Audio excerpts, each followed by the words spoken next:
There's a weight you've been carrying for so long, you've forgotten what it feels like to stand without it.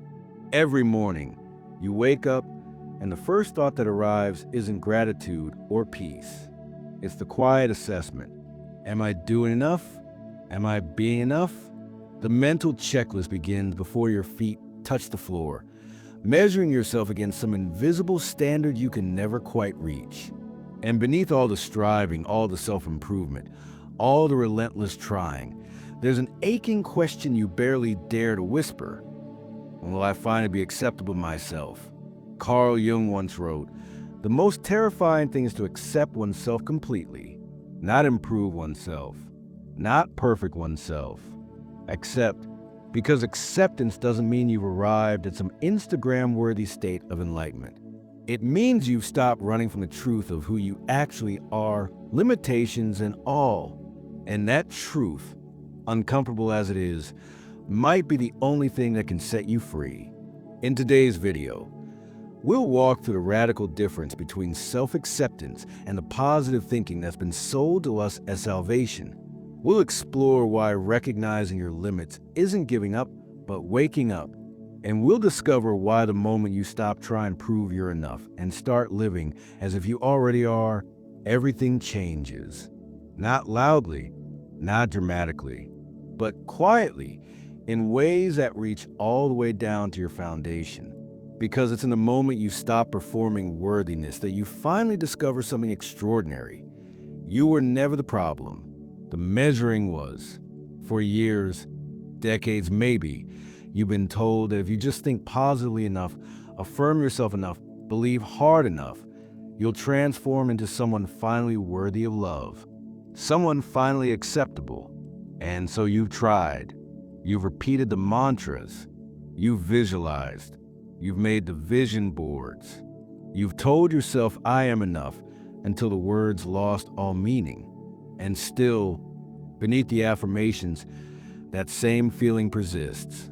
The sense that you're fundamentally flawed and desperately trying to think your way out of it. Jung understood something that the positive thinking movement misses entirely. He knew that the psyche doesn't respond to denial. You can't affirmation your way past your shadow. You can't positive think your way out of the parts of yourself you've been taught to reject.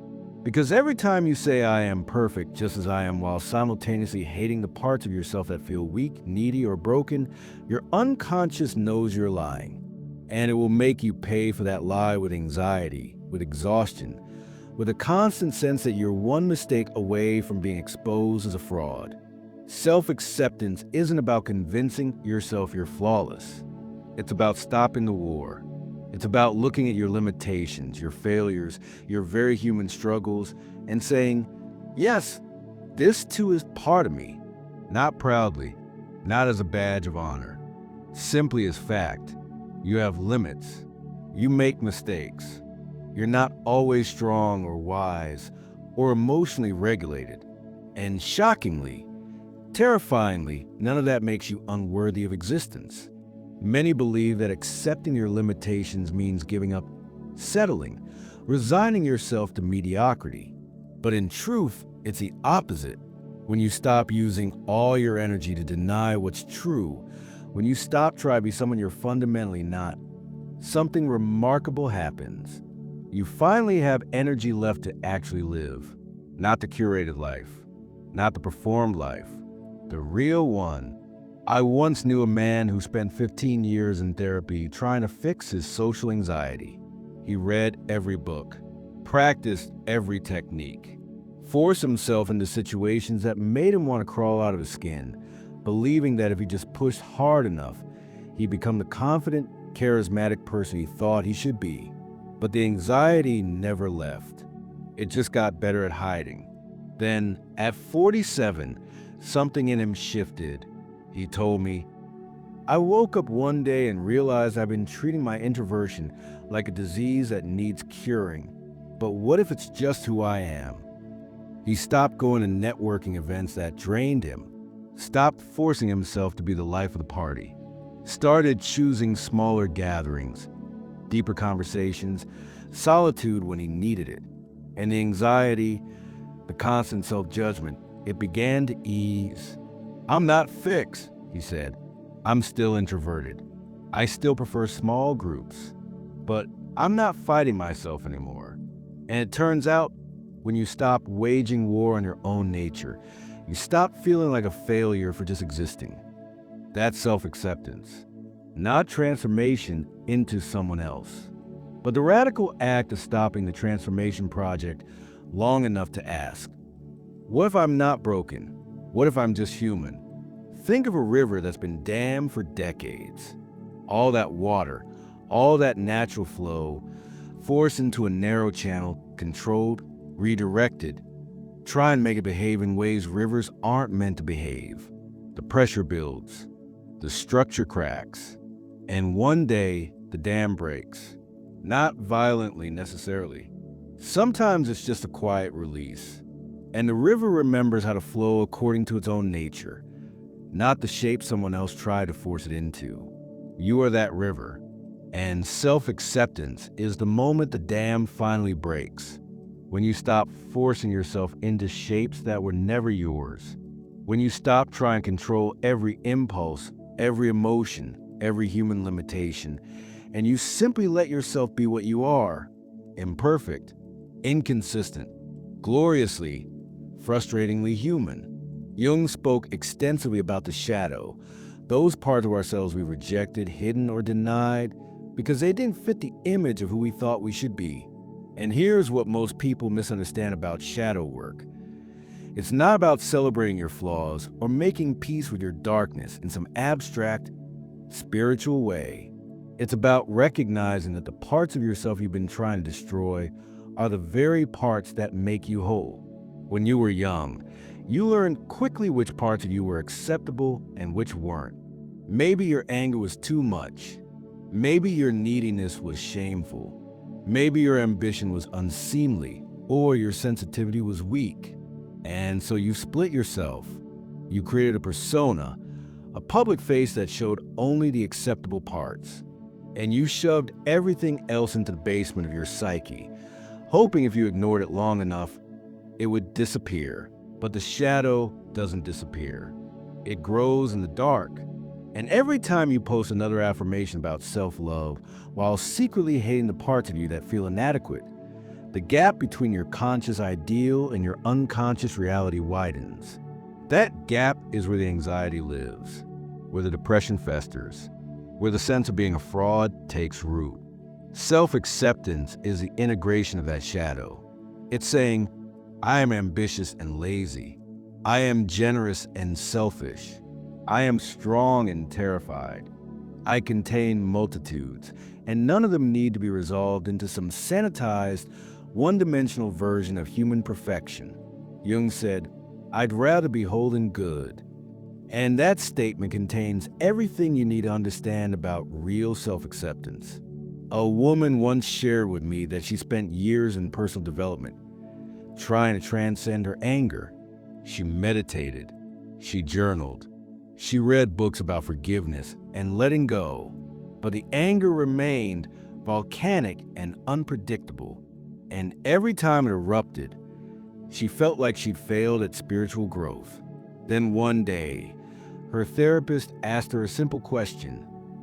What if your anger isn't the problem? What if it's information? She went silent. For the first time, she allowed herself to actually feel the anger instead of trying to positive think it away. And beneath the rage, she found something she'd been ignoring for decades. Boundaries that had been violated, needs that had been dismissed, a voice that had been silenced. My anger wasn't character flaw, she told me months later. It was the only part of me that still remembered I deserved respect. When I stopped trying to meditate away and started listening to what it was protecting, everything changed. I didn't become less angry. I became more honest. And honest, it turns out, is so much more peaceful than pretending. That's the difference between positive thinking and self-acceptance. Positive thinking says, change your thoughts and your feelings will follow. Self-acceptance says, your feelings are valid information, and denying them doesn't make you evolved, it makes you fragmented. If you've ever spent years trying to fix yourself, try to think your way into worthiness, and found yourself exhausted and still fundamentally unconvinced, leave one word in the comments: tired. Because that exhaustion is real. And it's not a sign you haven't tried hard enough. It's a sign you've been fighting the wrong battle. Modern psychology is finally catching up to what Jung understood a century ago. Research on self-compassion by Kristen Neff and others shows that people who practice self-acceptance, who acknowledge their flaws without harsh self-judgment, actually have better mental health outcomes than those who engage in positive self-affirmation. Why? Because acceptance doesn't require you to deny reality. It asks you to be present with it. When you practice self-acceptance, your nervous system registers safety. Your cortisol levels decrease. Your prefrontal cortex, the part of your brain responsible for rational thought and emotional regulation, can function properly because it's not constantly in defensive mode, trying to protect you from your own self-rejection. You're no longer the threat. And when you're not the threat, you can finally relax into your own life. Here's what nobody tells you about self-acceptance. It's not a one-time decision. It's a daily, moment-by-moment practice of catching yourself in the act of self-rejection and choosing differently. You don't wake up one day fully self-accepting and stay that way forever. You wake up and notice you're berating yourself for being tired, for not wanting to go to that party, for needing more time alone, for not being as productive as you think you should be. And in that moment, you have a choice. You can continue the war. You can tell yourself you're lazy, antisocial, underachieving. You can layer on the shame and try to motivate yourself through self-hatred. Or you can pause, notice, and say something revolutionary. I'm human. I have limits. And that's not a flaw in my design. It's the design. Jung wrote, "The privilege of a lifetime is to become who you truly are. Not who you should be. Not who others need you to be. Not the idealized version you've been chasing for decades. Who you truly are, limitations included. Because those limitations, uncomfortable as they are to acknowledge, are part of the package. And the package isn't broken. It was never broken. It was just being measured against standards that have nothing to do with your actual nature. Think about the trees outside your window. Some grow tall and straight. Some grow twisted. Some lose their leaves every autumn. Some stay green all year. And not once does the oak tree look at the willow and think, I should be more flexible. Not once does the pine envy the maple's bright fall colors. They simply are what they are, and the forest is richer for the diversity. But humans were taught to be one kind of tree, the successful tree, the happy tree, the always growing, never struggling, perfectly optimized tree. And when we inevitably fail at being something we're not designed to be, we don't question the standard. We question ourselves. Self-acceptance is the moment you stop questioning yourself and start questioning the standard. Who decided you should be extroverted? Who decided you should be endlessly productive? Who decided your worth is measured by how little you need from others? These aren't universal truths. They're cultural constructs. And you've been sacrificing your actual self on the altar of somebody else's idea of what a person should be. I once worked with a therapist who told me something that fundamentally shifted my understanding of healing. She said, most people come to therapy wanting me to help them become someone different, someone better. But real healing isn't about transformation. It's about recognition. It's about seeing clearly who you've always been beneath all the conditioning and deciding that person is worth knowing. That's what Jung meant by individuation, the process of becoming your most authentic self, not your best self, your truest self, the one that exists when you're not performing, not proving, not trying to be anything other than what you are. And that self, unsurprisingly, has limits, has bad days, has parts that are still healing, has contradictions that will never be resolved. And all of that is okay. Self-acceptance doesn't mean you stop growing. It means you stop growing from a place of self-hatred. You stop using shame as motivation. You stop believing that you need to earn your right to exist by constantly improving. You can still learn, change, develop, but you do it from a foundation of okayness, not from a desperate attempt to outrun your inadequacy. When you make that shift, when you start living as if you're already enough, not as a thought experiment, but as a felt reality, everything changes, not overnight, not dramatically, but quietly. The constant background noise of self-judgment gets quieter. The anxiety about being found out, about being exposed as not good enough, it loses its grip. You stop comparing yourself to others because you're no longer in competition for worthiness. You simply are. And that is ness, that radical permission to exist as you are, is the foundation of every genuine connection, every creative act, every moment of real peace you'll ever experience. Jung once said, "Who looks outside dreams, who looks inside awakes." And self-acceptance is that awakening. It's the moment you stop looking outside for validation, for permission to be okay, for someone to finally tell you you're enough. Because no one can give you that. Not your parents, not your partner, not your therapist, not even Carl Jung himself. That acceptance, it can only come from inside, from you to you, the hardest gift you'll ever give yourself, and the only one that actually matters. If you've been on the self-improvement treadmill for years, if you've read all the books and done all the affirmations and still feel fundamentally inadequate, this might be the permission you've been waiting for. You can stop trying so hard, not because you're giving up, but because the version of you that's trying so desperately to be acceptable is already the version that is. You don't need to become someone else. You just need to stop abandoning the someone you already are. And when you do that, when you finally stop running from yourself, something miraculous happens.